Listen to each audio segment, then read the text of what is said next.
Video like जरूर कर लीजिए और ऐसे वीडियो लगातार फ्री में पाने के लिए चैनल को तुरंत सब्सक्राइब कर लीजिए और बेल आइकन को जरूर टैप कर लीजिए ताकि आगे भी सारे वीडियो आपको मिलते रहे। यूट्यूब में फॉलो करते हैं तो प्लीज ये वाला फ्री टेलीग्राम चैनल जरूर ज्वाइन कर लीजिएगा। सारे नोटिफिकेशन सारे अपडेट यहीं पे आते हैं, ध्यान रखिए।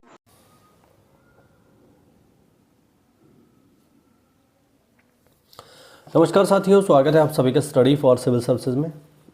ये क्लास है साथियों हमारी भारतीय संविधान की। ठीक है, तो ये एक संविधान की महत्वपूर्ण क्लासेस जो हमारी चल रही हैं उन्हीं को हम आगे बढ़ाएंगे।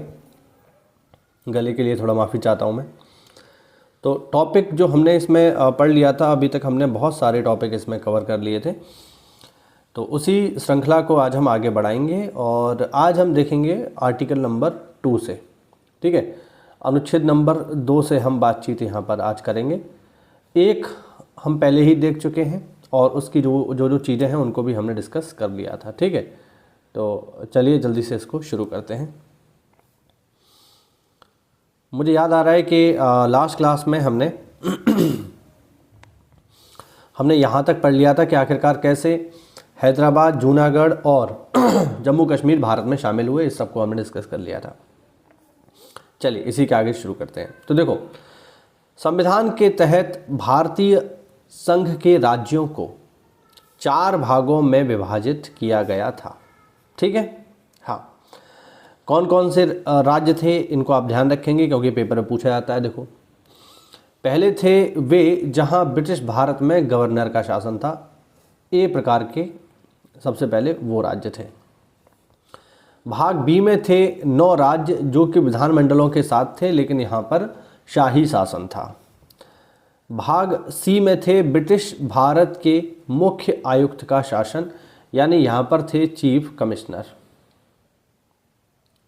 ठीक है, यहाँ पर कौन होते थे? यहाँ पर होते थे चीफ कमिश्नर। और भाग 4 में थे अकेले अंडमान निकोबार द्वीप। तो बेसिकली ये देखिए, ये पेपर में पूछा जाता है कि भारत की स्वतंत्रता के समय भारत को कितने हिस्सों में विभाजित किया गया था। तो इसका आंसर आप करोगे 4। ठीक है, कौन कौन से थे यहाँ पर आप देख लो। पहले वो थे जहाँ पर सीधे सीधे ब्रिटिश गवर्नर का शासन था। दूसरे वो जहाँ पर विधानमंडल था लेकिन ब्रिटिश गवर्नर भी था। और तीसरा जहाँ पर ना विधानमंडल था, जहाँ पर शासन करने के लिए थे मुख्य आयुक्त, यानी यहाँ पर कमिश्नरी चल रही थी। और चौथा था स्पेशली अंडमान और निकोबार। तो इन चारों को मिला करके रखा गया था। ठीक है, ये भाग ये जो है अनुच्छेद 1 का ही हिस्सा था जो हमारा रह गया था। चलिए इसको जो है दोबारा से देखते हैं। ठीक है, चलो अब आगे देखेंगे। आगे देखते हैं अनुच्छेद नंबर 2। 1 हमने कंप्लीट कर लिया, अब 2 देखेंगे। अनुच्छेद नंबर 2 में संसद को यह शक्ति दी गई है कि संसद विधि द्वारा ऐसे निबंधनों और शर्तों पर जिन्हें वह ठीक समझे संघ में नए राज्यों का प्रवेश या उनकी स्थापना कर सकेगी। सीधी सी बात है। चलिए पहले पूरा पढ़ लेता हूँ फिर एक्सप्लेन करूँगा इसको।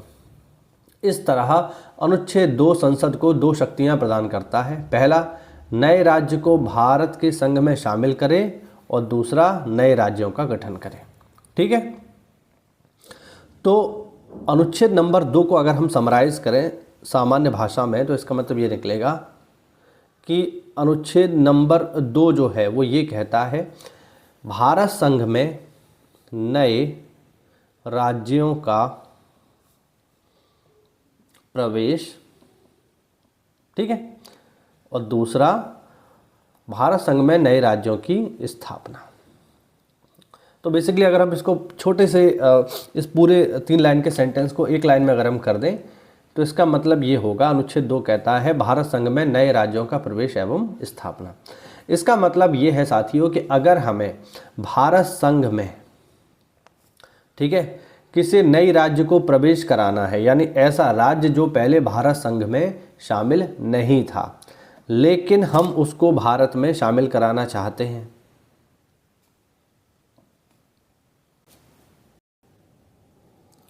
तो अगर भारत में नए राज्यों का प्रवेश कराना है, यानी ऐसे राज्य जो पहले भारत में शामिल नहीं हैं और उनको हमें भारत संघ में एंटर कराना है, तो ये अधिकार किसके पास है साथियों? हमेशा याद रखेंगे, ये अधिकार है भारत की संसद के पास। एग्जाम्पल आपको देता हूँ। सबसे इसका जो बेस्ट एग्जाम्पल है वो है हमारे पास गोवा। ठीक है, सबको पता है कि गोवा पहले पुर्तगाली हैं उनके अधीन था। ठीक है, हमारे पास नहीं था, जो पुर्तगाली लोग हैं उनके पास था गोवा। लेकिन हमने क्या किया, 1961 में इसको अपने में मिला लिया। तो ये पहले भारत का हिस्सा नहीं था, लेकिन 1961 से संसद ने इसको भारत में शामिल कर लिया। अब भारत का अभिन्न हिस्सा है गोवा, कोई डाउट नहीं। एक और एग्जांपल देता हूँ इसका, सिक्किम। ठीक है, अगर हम सिक्किम की बात करें तो सिक्किम भी पहले भारत का हिस्सा नहीं था। सिक्किम 1975 में भारत के 22वें राज्य के रूप में शामिल हुआ है। ठीक है, यानी पहले सिक्किम भारत का हिस्सा नहीं था, फिर संसद ने सिक्किम को अपने अंदर शामिल करने के लिए प्रस्ताव पास किया और 1975 से सिक्किम भारत का अभिन्न हिस्सा है।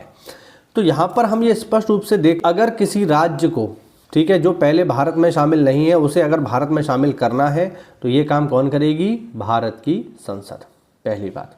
ठीक है, ये हुआ इसका पहला हिस्सा कि किसी नए राज्य को भारत के संघ में शामिल करना। ठीक है, दूसरा अगर हम देखें, दूसरी जो इसकी पावर है साथियों, दूसरी जो इसकी पावर है वो है नए राज्यों का गठन। यानी ऐसे राज्य जो अभी हैं ही नहीं, ठीक है, ऐसे राज्य जो अभी हैं ही नहीं, क्या उन्हें बनाने का अधिकार है संसद के पास? तो बिल्कुल है। नए राज्यों का गठन, ठीक है, नए राज्यों का गठन। ठीक है, अगर कोई नया राज्य बनाना है, ऐसा राज्य बनाना है जो अब तक है ही नहीं, तो नए राज्यों के गठन का अधिकार भी भारत की संसद के पास है। ठीक है, बहुत सारे राज्य ऐसे बने हैं जो पहले एग्जिस्ट नहीं करते थे। जैसे एग्जाम्पल के तौर पर अगर मैं आपको बताऊं तो जैसा कि आप लोगों को पता होगा, जो लेटेस्ट राज्य बने हैं उन्हीं की मैं बात करता हूं, जैसे तेलंगाना। अब तेलंगाना नाम का पहले कोई राज्य था? नहीं था, लेकिन अब बन गया है। ठीक है, किससे कट के अलग हुआ है? आंध्र प्रदेश से कट के अलग हुआ है। ठीक है, दूसरा अगर हम देखें तो उत्तराखंड नाम का पहले कोई राज्य था? नहीं था, यूपी से कट के सन 2000 में अलग हो गया, तो बिल्कुल नया राज्य बन गया। और अगर मैं इसका आपको एग्जाम्पल दूं तो चलिए और इसका एग्जाम्पल लेते हैं। और इसका एग्जाम्पल है हमारे पास झारखंड, है ना। झारखंड की अगर हम बात करें तो झारखंड नाम का पहले कोई राज्य नहीं था, लेकिन फिर अलग होके बन गया। किससे? बिहार से। तो कहने का मतलब ये है कि अगर भारत की सरकार चाहेगी तो नए राज्यों को बना भी सकती है। ठीक है, भारत की सरकार से मतलब भारत की संसद। ठीक है, और किसी नए राज्य को जो है ही नहीं उसको भी अपने में शामिल कर सकती है और नए राज्यों को बना भी सकती है। तो सिंपल सी बात है, नए राज्यों का गठन एवं उनको भारत में प्रवेश करने की जो पावर है वो है किसके पास? अनुच्छेद 2 के अंतर्गत भारत की संसद के पास। ठीक है, देखो पहली, अब वही है जो मैंने आपको समझाया, पहली शक्ति उन राज्यों को प्रवेश को लेकर है जो पहले अस्तित्व में है, जबकि दूसरी शक्ति नए राज्यों के अस्तित्व में नहीं है, गठन को लेकर है। यानी पहली जो शर्त है कि नए राज्यों का प्रवेश, यानी अब गोवा तो पहले से भी था ना। अब गोवा ये थोड़ी है कि 1961 में ही गोवा बनाया, उससे पहले गोवा नहीं था, गोवा तो था, हमेशा से था, लेकिन भारत में शामिल नहीं था। तो नए राज्यों का संघ भारत में, मतलब नए राज्यों को भारत में शामिल करने का अधिकार संसद के पास है कि नहीं, वही यहाँ पर बताया जा रहा है। ठीक है, जबकि दूसरी शक्ति जो ऐसे हिस्से हैं जो है ही नहीं अभी, ठीक है, मतलब है ही नहीं, जैसे उत्तराखंड है। अब क्या उत्तराखंड सन 2000 से पहले था? नहीं था। छत्तीसगढ़ 2000 पहले से था? नहीं था। झारखंड 2002 से पहले था? नहीं था, लेकिन अब है। तो कुल मिला के अनुच्छेद नंबर 2 हमें दो चीज़ें बताता है। पहले तो नए राज्यों का प्रवेश, ठीक है, यानी जो राज्य पहले से उनको शामिल करना, और दूसरा नए राज्य बनाना। ये दोनों अधिकार किसके पास है? भारत की संसद के पास है। ठीक है, ये हुआ आर्टिकल नंबर 2। अब आर्टिकल नंबर 3 देखते हैं, अनुच्छेद नंबर 3 की बात करेंगे। ठीक है, अनुच्छेद नंबर 3 क्या है? अनुच्छेद नंबर 3 है कि, लिख देता हूं, वर्तमान राज्यों के नाम, क्षेत्र, सीमा में परिवर्तन। और भी चीज़ें आ जाएंगी इसमें, बट मैं ये शॉर्ट रखता हूँ और आपको समझाने के लिए बता रहा हूँ। अनुच्छेद 3 है वर्तमान राज्यों के क्षेत्र, नाम, सीमा में परिवर्तन। और ये परिवर्तन का अधिकार किसके पास है? परिवर्तन का अधिकार है भारत की संसद के पास। इसका मतलब क्या हुआ? अनुच्छेद 2 में बताता है कि अगर किसी नए राज्य को शामिल करना है, नया राज्य बनाना है, ठीक है, बना सकते हो। कौन बनाएगी? भारत की संसद बनाएगी। ठीक है। लेकिन अगर हम अनुच्छेद 3 की बात करें तो अनुच्छेद 3 कहता है कि अभी जो राज्य, जो वर्तमान राज्य अभी बने हुए हैं, उनमें अगर कोई चेंज करना है, जैसे क्या क्या चेंज, उनका नाम चेंज करना है, उनका क्षेत्र चेंज करना है, उनकी सीमा में कोई परिवर्तन करना है, तो ये अधिकार किसके पास है साथियों? ये अधिकार है साथियों भारत की संसद के पास। ठीक है। पहला है जैसे नाम। नाम की अगर हम बात करेंगे तो नाम में अगर कोई परिवर्तन करना है ठीक है, नाम में अगर कोई परिवर्तन करना है, यानी पहले कुछ और नाम था, अभी हमें कुछ और करना है। ठीक है। जैसे अगर मैं इसका एग्जाम्पल आपको बताऊं तो जैसे उत्तराखंड इसका बेस्ट एग्जाम्पल है। ठीक है। पहले उत्तराखंड का नाम हुआ करता था उत्तरांचल, जैसा कि आपको पता होगा, है ना।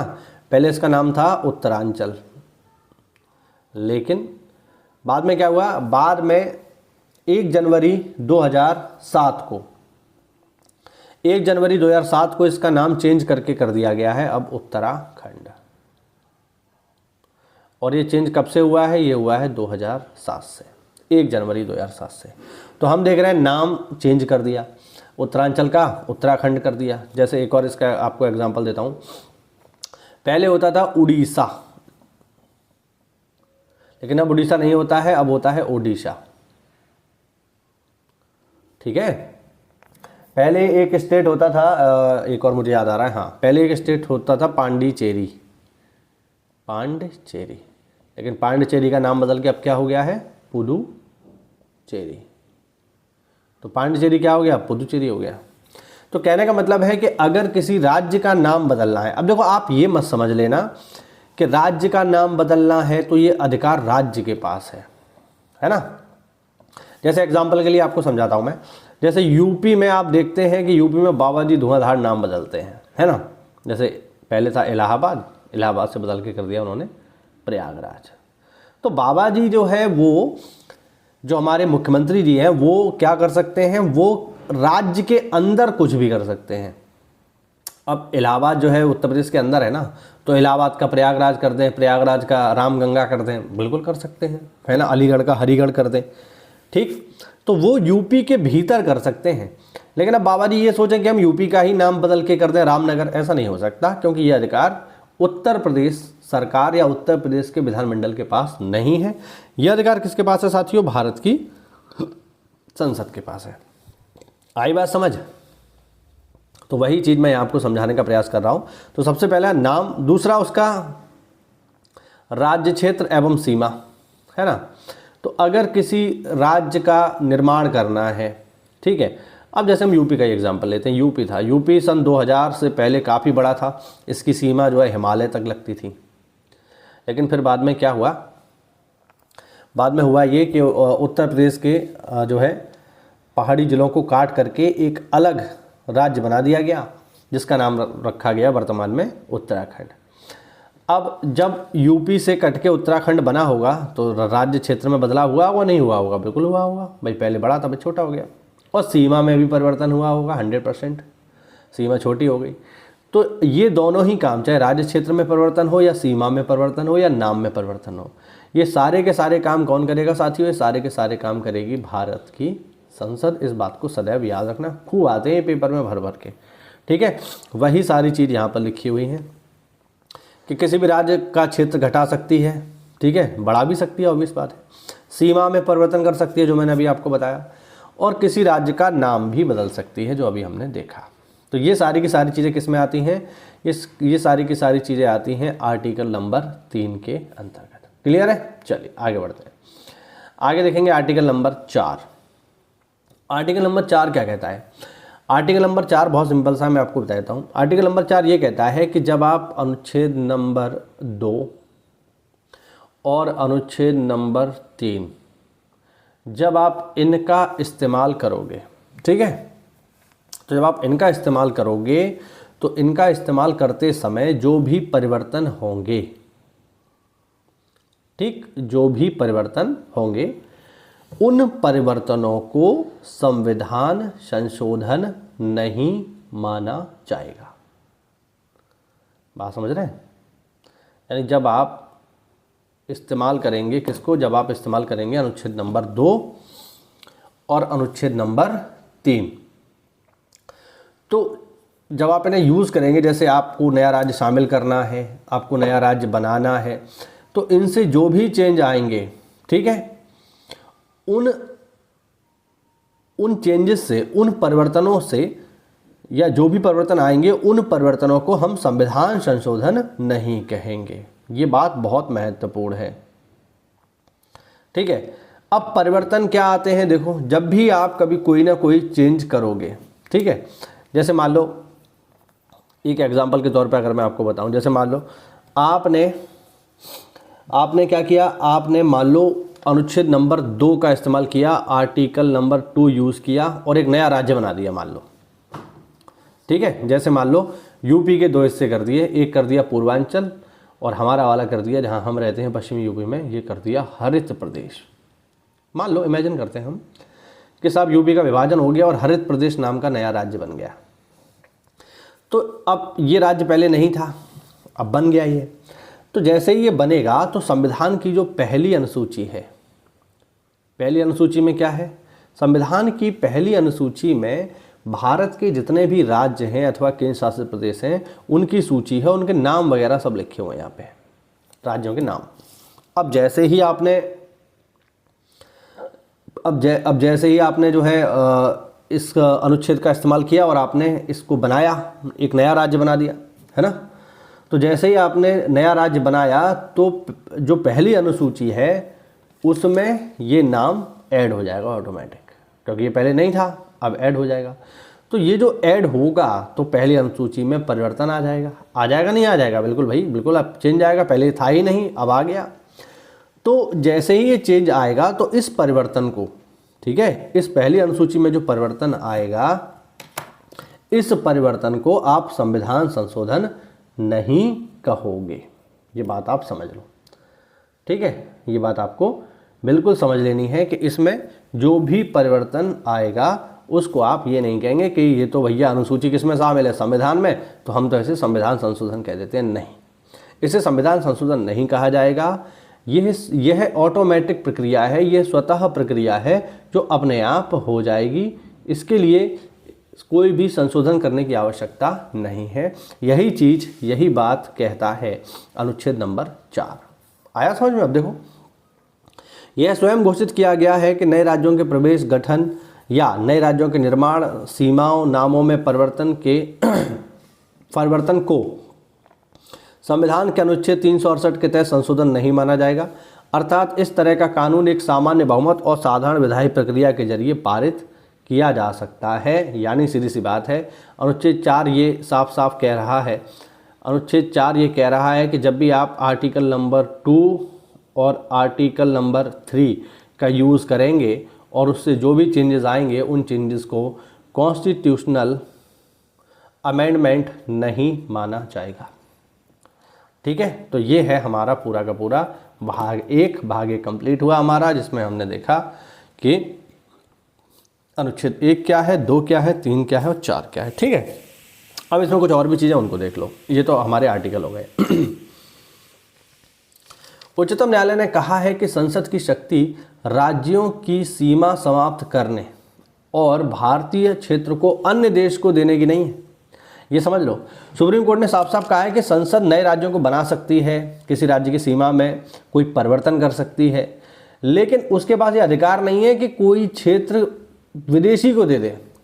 मतलब आप ये समझो कि संसद के पास किसी क्षेत्र को भारत में शामिल करने का तो अधिकार है, यानी शामिल तो कर सकती है, लेकिन अगर संसद ये कहे कि भारत का कोई हिस्सा पाकिस्तान को दे दे या अफगानिस्तान को दे दे या चाइना को दे दे, ये अधिकार संसद के पास भी नहीं है। ध्यान रखना, ये सुप्रीम कोर्ट ने साफ साफ कहा है। यह कार्य अनुच्छेद 368 में संशोधन करके ही किया जा सकता है, यानी प्रॉपर संविधान में अमेंडमेंट करना पड़ेगा, तब ये काम होगा, अदरवाइज नहीं होगा। इस तरह 9वें संविधान संशोधन अधिनियम 1960 को प्रभावी होने पर उक्त क्षेत्र को पाकिस्तान को स्थानांतरित कर दिया गया था। यानी जब पाकिस्तान को कुछ क्षेत्र देने की बात आई थी तो फिर हमने प्रॉपर संविधान में संशोधन किया, तब दिया था, ऐसे नहीं कि संसद ने पास कर दिया और दे दिया। 1969 में सुप्रीम कोर्ट ने व्यवस्था दी कि भारत और अन्य देश के बीच सीमा निर्धारण विवाद को हल करने के लिए संविधान संशोधन की जरूरत नहीं है। यानी अगर दो देशों के बीच कोई कोई लैंड डिस्प्यूट है, कोई ज़मीन को लेकर विवाद है, कोई सीमा को लेकर विवाद है, तो उसके लिए संविधान संशोधन नहीं किया जाएगा। यह कार्य कार्यपालिका द्वारा, ठीक है, यानी जो हमारे अधिकारी हैं, जो प्रशासनिक अमला है वही कर देगा। इससे भारतीय क्षेत्र को विदेश को सौंपना शामिल नहीं है। यानी सीमा का विवाद तो आप जो है सॉल्व कर लो, लेकिन ये नहीं है कि ठीक है विवाद सॉल्व करने के नाम पर कोई क्षेत्र ही पाकिस्तान या अफगानिस्तान या चाइना को दे दिया, ऐसा नहीं कर सकते आप। 100वां संविधान संशोधन अधिनियम 2015 को इसलिए अधिनियमित किया गया कि भारत का कुछ भूभाग अधिग्रहण किया जाए, जबकि अन्य भूभाग को बांग्लादेश को हस्तांतरित कर दिया जाए। ये भारत और पाकिस्तान और बांग्लादेश के बीच कुछ जो है जगहें थी, जैसे आपने सुना होगा 3 बीघा कॉरिडोर वगैरह, तो इन्हीं को लेकर के कुछ विवाद था, जिसके लिए हमने संविधान संशोधन किया। उस समझौते के तहत भारत और बांग्लादेश की सरकारों के बीच ये समझौता हुआ था। इस लेन देन में भारत ने 111 विदेशी अंतर क्षेत्रों को बांग्लादेश को हस्तांतरित किया, जबकि बांग्लादेश ने 51 क्षेत्रों को भारत को दिया। यानी भारत ने 111 क्षेत्र अफगानिस्तान मतलब बांग्लादेश को दिए और भारत को 51 क्षेत्र प्राप्त हुए। स्वतंत्रता के पश्चात नए राज्यों के निर्माण के लिए फजल अली की अध्यक्षता में एक राज्य पुनर्गठन आयोग का गठन 1953 में हुआ था। इंपॉर्टेंट है ये। इस आयोग के 2 अन्य सदस्य थे, KM पनिक्कर और HN कुंजरू। इस आयोग की कुछ अनुशंसा को राज्य पुनर्गठन अधिनियम 1956 में लागू किया गया था। ठीक, चलिए थोड़ा सा और देख लेते हैं। आज़ादी के समय भारत में राजनीतिक इकाइयों की 2 श्रेणियां थीं, ब्रिटिश प्रांत और देसी रियासतें। भारत स्वतंत्रता अधिनियम 1947 के अंतर्गत 2 स्वतंत्र पृथक प्रभुत्व वाले देश भारत और पाकिस्तान बने। और अच्छा, ये मैंने आपको बता ही दिया था कि जो देसी रियासतें थी उनको ये अधिकार दिया गया कि चाहे तो आप भारत में शामिल हो जाओ, चाहे पाकिस्तान में, चाहे स्वतंत्र हो। तो वही हैदराबाद, जूनागढ़, जम्मू कश्मीर वाला पॉइंट है, हम पढ़ चुके हैं। जून 1948 में भारत सरकार ने एस के धर की अध्यक्षता में भाषाई प्रांत आयोग की नियुक्ति की। भाषाई प्रांत आयोग बेसिकली क्या था कि लोगों ने डिमांड करी कि हमें भाषा के आधार पर नया राज्य चाहिए, है ना। तो इस मांग को देखते हुए एक आयोग बनाया गया जिसका नाम था भाषाई प्रांत आयोग। अब ये क्या था, इसकी चर्चा मैं करूंगा आप लोगों से अगली क्लास में। कोई भी डाउट हो तो आप कमेंट के माध्यम से मुझसे पूछ सकते हो, ठीक है। कोई भी आपको ऐसा पॉइंट लगा हो समझ में ना आया हो तो बिल्कुल आप कमेंट करिए और मैं उसका कमेंट में ही रिप्लाई करूँगा पूरा समझाते हुए। इसके अलावा देखो, अगर आप तैयारी कर रहे हो किसी भी एग्ज़ाम की, RO की, ARO की, PCS की, BEO की, ठीक है, या फिर UPSSC के बहुत सारे एग्ज़ाम्स चलते हैं, ठीक, तो आप बिल्कुल नीचे दिए गए नंबर्स पे कॉल करके जुड़ सकते हो। इसके अलावा लेखपाल का भी हमारा एक प्रॉपर बैच चल रहा है जिसको आप देख सकते हैं। साथियों, अगर तैयारी कर रहे हो आप लेखपाल की, तो आप देखेंगे लेखपाल का पेपर बहुत जल्दी होने वाला है। उसके लिए कहीं आपको भटकने की आवश्यकता नहीं है। वन स्टॉप डेस्टिनेशन है स्टडी फॉर सिविल सर्विसेज, जहां पर आपको मात्र 999 रुपए में राजस्व लेखपाल की मुख्य परीक्षा के लिए सारा का सारा स्टडी मटेरियल मिल जाएगा एक ही जगह पर। जिसमें आपको क्या क्या मिलेगा, जिसमें आपको सारा का सारा स्टडी मटेरियल मिलेगा, PDF नोट्स मिलेंगे, रिकॉर्डेड क्लासेस मिलेंगी, और जो भी लेटेस्ट ट्रेंड और पैटर्न अभी चल रहा है आयोग का उसके अनुसार आपको ये सारी चीज़ें दे दी जाएंगी। मात्र 999 रुपये में आप इस कोर्स को अवेल कर सकते हैं। आपको लगता है कि आपने बहुत सारी तैयारी कर ली है, आपको पढ़ने की आवश्यकता नहीं है, केवल टेस्ट सीरीज चाहिए, तो टेस्ट सीरीज भी आप ले सकते हो मात्र 499 में। टेस्ट सीरीज भी हमारे एप्लीकेशन पर उपलब्ध है। इसके अलावा हमारे जो टेलीग्राम कोर्सेज होते हैं वो भी जो है चलते रहते हैं समय समय पर। इसमें भी आपको सारा का सारा जो टेस्ट सीरीज है एग्जाम ओरिएंटेड मिलेगा, 100% रियल एग्जाम जैसी मिलेगी। तो ये सारी की सारी चीज़ें अभी जो है चल रही हैं। इसके साथ साथ अगर आप जो है PCS या फिर BEO या फिर RO की भी तैयारी कर रहे हैं तो हमारे पेड बैचेस चालू हैं। तो आज ही इनको लेने के लिए नीचे दिए गए नंबर्स पर कॉल करिए।